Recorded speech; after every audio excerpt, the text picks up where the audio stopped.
ఒకప్పుడు స్మితా సబర్వాల్, ఇప్పుడు పమేలా సత్పతి కరీంనగర్ ప్రజల మనసును గెలుచుకున్న కలెక్టర్లుగా నిలిచారు. పాలనతో పాటు ప్రజలతో మమేకమవుతున్నారు. ప్రత్యేక కార్యక్రమాలు చేపట్టి ఆ జిల్లా వాసుల్లో ప్రత్యేక అనుబంధాన్ని ఏర్పరచుకున్నారు.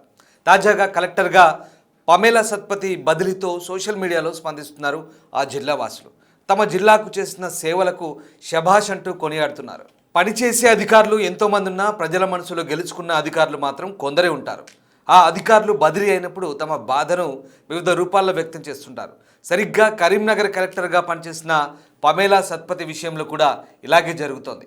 తాజాగా జరిగిన ఐఏఎస్ అధికారుల బదిలీలో ప్రభుత్వం పమేలా సత్పతిని కరీంనగర్ కలెక్టర్ నుంచి కార్మిక శాఖ ప్రత్యేక కార్యదర్శిగా బదిలీ చేశారు. ఇక పమేలా సత్పతి కరీంనగర్ నుంచి బదిలీ కావడంతో చాలామంది ఆమె సేవలను కొనియాడుతున్నారు. జిల్లా అభివృద్ధికి ఎంతగానో కృషి చేశారంటూ మెచ్చుకుంటున్నారు. పమేలా సత్పతి కరీంనగర్ కలెక్టర్గా పాలనలో తన మార్కు చూపించారు. జిల్లాకు వచ్చిన కొద్ది రోజుల్లోనే పాలనపై పూర్తి పట్టు సాధించారు. ఇక పమేలా 2023 అక్టోబర్ 31న కరీంనగర్ కలెక్టర్గా బాధ్యతలు చేపట్టారు. 2.5 ఏళ్ల పాటు ఇక్కడే సేవలు అందించారు.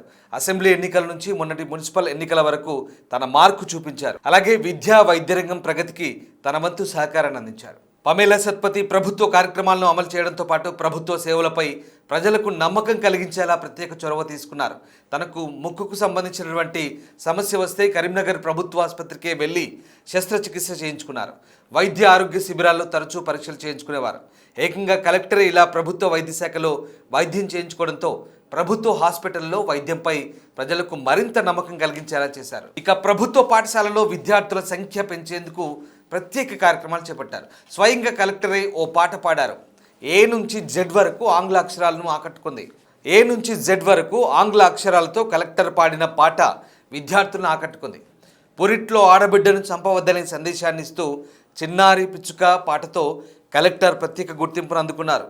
విద్యావాహిని పేరిట ప్రభుత్వ బడుల్లోకి పిల్లలు చేరే విధంగా ఇవే కాకుండా బాలసదనంలో ఉంటున్న ఓ అనాథ యువతికి తానే అమ్మగా నిలిచింది. ఏకంగా ఆ యువతి పెళ్లి బాధ్యతను పమేలా సత్పతి తీసుకుంది. దగ్గరుండి ఆ అనాథ యువతి పెళ్లి చేయించింది. జిల్లా యంత్రాంగాన్ని అమ్మాయి తరపు బంధువులను చేసింది. దీంతో ఆ యువతి ఆనందానికి అవధులు లేకుండా పోయింది. ఇక స్వయంగా కలెక్టరే ఓ అనాథ యువతి పెళ్లి బాధ్యత తీసుకోవడం ఆమెకు మరింత ప్రశంసలు వచ్చాయి. ఇదివరకు ఇక్కడ కలెక్టర్గా పనిచేసిన స్మితా సబర్వాల్ ప్రత్యేక కార్యక్రమాలు చేపట్టి డైనమిక్ ఆఫీసర్గా పేరు తెచ్చుకున్నారు. మహిళల ఆరోగ్య సంరక్షణకు కఠిన చర్యలు తీసుకున్నారు. నిబంధనలకు విరుద్ధంగా అబార్షన్ చేసే ప్రైవేట్ హాస్పిటల్స్లో వణుకు పుట్టించారు. అప్పుడు రాష్ట్రంలోనే అత్యధికంగా సిజేరియన్లు జరిగే జిల్లాగా పేరొందిన కరీంనగర్లో నార్మల్ డెలివరీలు ఎక్కువ సంఖ్యలో అయ్యేలా చర్యలు తీసుకున్నారు. దీంతో స్మితా సబర్వాల్తో ఈ జిల్లా ప్రజలకు మంచి అనుబంధం ఏర్పడింది. ఒకప్పుడు స్మితా సబర్వాల్, ఇప్పుడు పమేలా సత్పతి, వీరిద్దరితో జిల్లా ప్రజలతో అనుబంధం ఏర్పడిందని సోషల్ మీడియాలో కామెంట్ చేస్తున్నారు నెటిజన్స్. మీలాంటి అధికారి ఎక్కడున్నా మరింత డైనమిక్గా వ్యవహరిస్తూ మంచి పేరు తెచ్చుకోవాలంటూ ఆకాంక్షిస్తున్నారు. ఏదేమైనా ప్రభుత్వ అధికారులకు బదిలీలు సర్వసాధారణమైన ఇలా ప్రజలు తమతో అనుబంధం ఏర్పరచుకునేలా వారు అందించిన సేవలకు హ్యాట్స్ ఆఫ్ చెప్పాల్సిందే.